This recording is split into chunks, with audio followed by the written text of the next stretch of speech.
Welcome back, everyone. Today our goal is to end the day in Chile, but we're starting with a morning breakfast, and we can be a bit leisurely this morning as we are on the second of two charter flights, taking about 180 passengers from Buenos Aires to Ushuaia. A relief compared to last year's 7 a.m. flight that required a 5 a.m. bus departure from the Alvear Palace. Okay, thank you. All right. Our target for our charter flight this morning is thankfully the Jorge Newbery Airport, which sits along the Rio Plata and is only about 6 kilometers from the hotel. It's much more convenient than Ezeiza, and if you ever take a connecting flight through Lima or Santiago, my advice would be to at least check to see if there's a flight going to Newbery instead of Ezeiza that meets with your timing. Seabourn does a great job, though, of coordinating the process of getting from airport to hotel to airport to ship, and as long as you can keep your eyes on the folks in the orange shirts, it's pretty tough to get lost. They also break up the guests intentionally into manageable groups, which allow them to shepherd us during the entire transfer process. And there's always an orange shirt sweeper making sure that guests who walk at a slower pace are accounted for. The smaller groups of 30 people or so also means you never feel cramped or crowded. Today's trip through security was a breeze, and it's funny what different countries allow through the metal detectors. Can I wear a sports coat? Do electronics need to come out? Well, at Newbery, they made me take off the plastic Fitbit of all things, but all big electronics for the traveling doobie production company could stay in my backpack.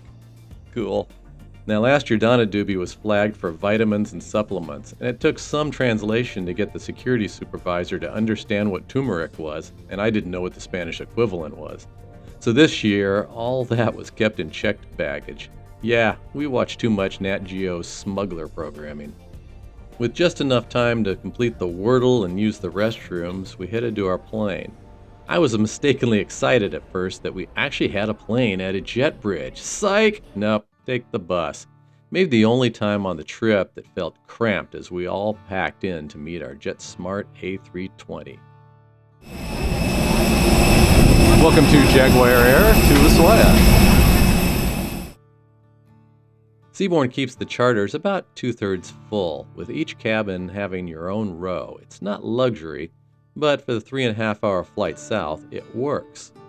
There's no Wi-Fi or entertainment on board, so definitely a plus to download a book, movie, or podcast. For this trip, I'm keeping the South American theme going, listening to the Fall of Civilizations podcast discussing the Incan Empire. I think I'll have to work that into a future doobie series from Machu Picchu. What do you think? Oh boy, we even get a little boxed lunch. Let's see what's inside the Seabourn box.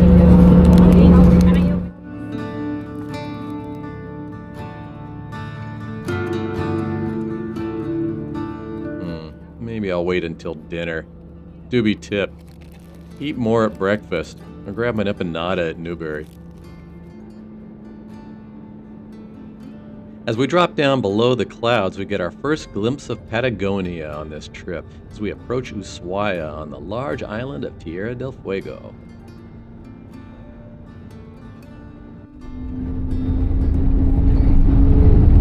And we're back. Looks like Claudia, you're back to Ushuaia. Now, once we land, it's a strange process. We have to collect our bags first. You know, the ones that we haven't seen since last night, and from a plane fully chartered by Seabourn. And then we have to drop them off with attendants for Seabourn who will load the bags into a truck. And we won't see them again until sometime late afternoon. Seems strange and unnecessary, but okay. Now, there are 3 buses waiting to take us to the ship, and they leave about 15 minutes staggered from each other, so we won't all show up on the Ushuaia dock at one time. All very orderly. Ushuaia, though, seems to be buzzing this afternoon. It looks like we've arrived during the week of the Ushuaia Marathon. Too bad, MedFit culture, you missed this trip.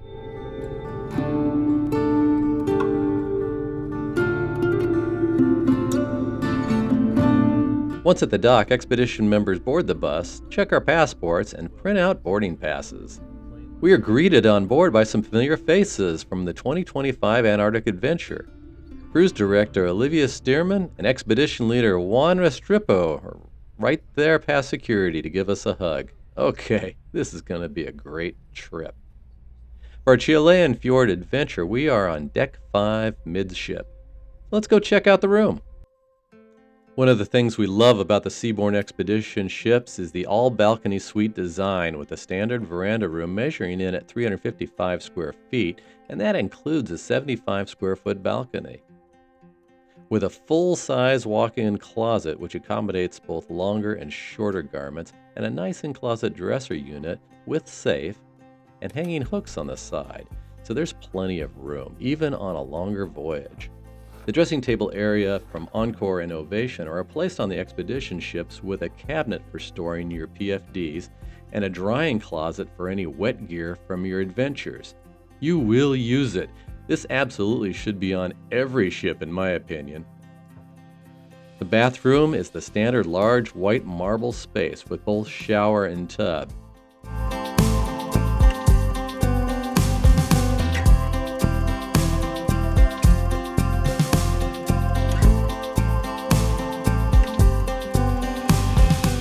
At the foot of the bed is not only additional storage, but a choice of body and bath gels for your use during your expedition. And this is Seabourn, so of course you have a bar that can be set up to your preference, along with the champagne on ice and fresh fruit in the suite. If I have a complaint, and you know doobie-doo, it's the desk area isn't very functional for a standard laptop setup. As this is a cold weather expedition, we have parkas included in the fare, the same as the ones we had in Antarctica, with a waterproof shell, middle insulating jacket, a beanie, and a waterproof bag. Oh yes, and it's that lovely orange color which makes finding your floating body that much easier. Getting a new jacket's a good thing, since my Antarctic jacket took a beating during chainsaw season back home. The balcony, very roomy, and even on Deck 5 we get glass paneling. Ah, Argentina. The last we'll see of you this trip. So embarkation day is really a series of have-to-do items. Now we have watched the safety video, and bags have not been delivered yet, so let's take a walk around the Seabourn Pursuit. I love this ship, and she is the newest in the Seabourn fleet, hopefully not the last. She was put into service in August of 2023, and we were lucky enough to sail on her third bookable itinerary through the Caribbean. Forward on Deck 6 is the Bow Lounge, which is a navigation geek's hangout with instrumentation being fed from the bridge, navigational maps, and very often members of the expedition team there to just have a chat or answer your questions about wildlife or geology. And there's even snacks and coffee in the port side corner. Through the forward storm doors is the open bow, which offers some of the best views of the passing landscapes and animal life as Pursuit transits from Antarctica to the Kimberley and back each year. My favorite spots in Antarctica, I think this is going to be the same here. If we get out and see some wildlife or get up close to glaciers and the sounds.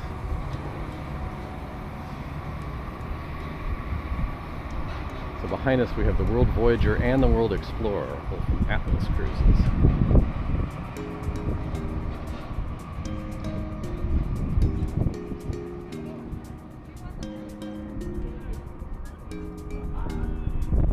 Get a good look back at the Pursuit. Say hi to the men on deck.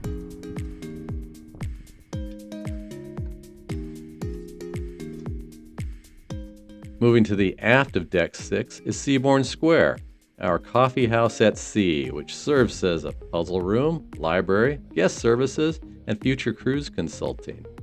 I come for the coffee and gelato though, of course. Just outside of Seabourn Square is an outdoor lounging spot, and sometimes the heaters are on. And there's a large deck area frequented by the expedition team members scanning for wildlife, and a view down to the Deck 5 pool and whirlpools. Going up one flight to Deck 7, you'll find the Spa and Fitness Center. One of Doobie's favorite places here. Only thing that's kind of interesting is if you're sitting on the bike and your ship is moving forward, it really offers an interesting sensation, especially if this ship is rocking. Deck 8 is all suites, but up on Deck 9 is the club, the first of 3 indoor lounge areas, keeping the 260 guests appropriately lubricated during our journey. The club hosts trivia on sea days during this trip, evening music, and most importantly, sushi at the club each evening. Just outside of the club is the smoking area and the Deck 9 hot tubs for those who like some tobacco-scented chlorine. There's also a bar back here that I've never seen used during our 3 trips on the expedition ships. Between the club and the forward lounge is the transportation center. Pursuit carries 21 Zodiacs and a complete boat motor shop. And with the help of several cranes, it's just a few minutes to get the expedition parties in the water.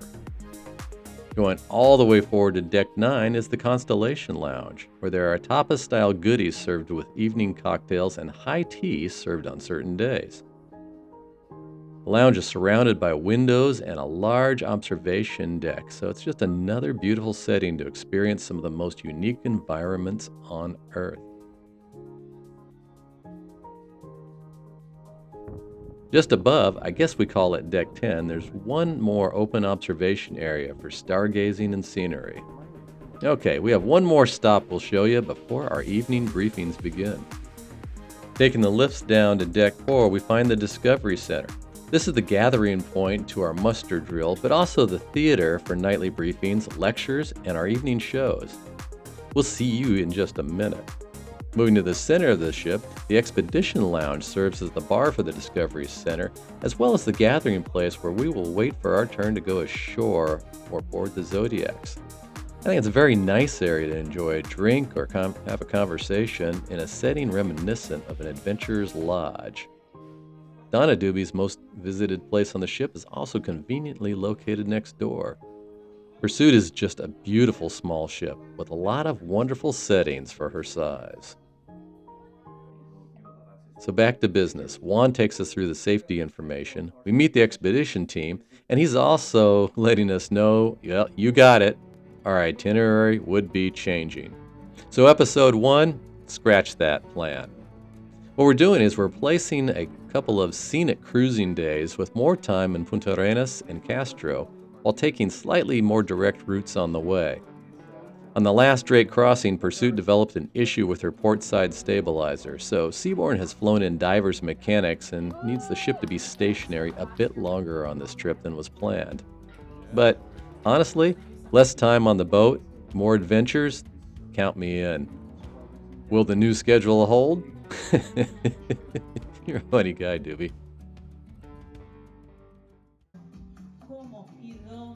One regret we had from our 2-short stay in Argentina was not enough music and dance. But this evening, Seabourn has us covered with Latin Grammy nominee from Argentina, Mariana Mazu, singing classic tango and her own songs for the pre-dinner crowd.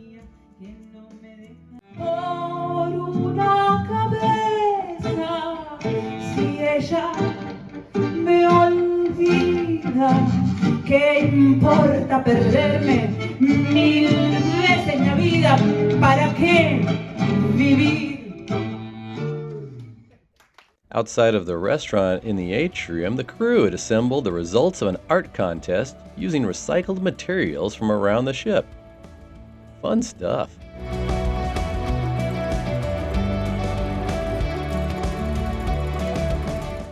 So as dinner arrives, the Pursuit is now sailing through Chilean waters, and we're dining on Caesar salad and shrimp cocktail, ossobuco seasoned perfectly, and for dessert, a lemon curd tart. So it's going to be a short slideshow today with all the to-do activities. Next episode will more than make up for that as we make our first stop at Garibaldi Glacier. Join us for that next time. Good night, all.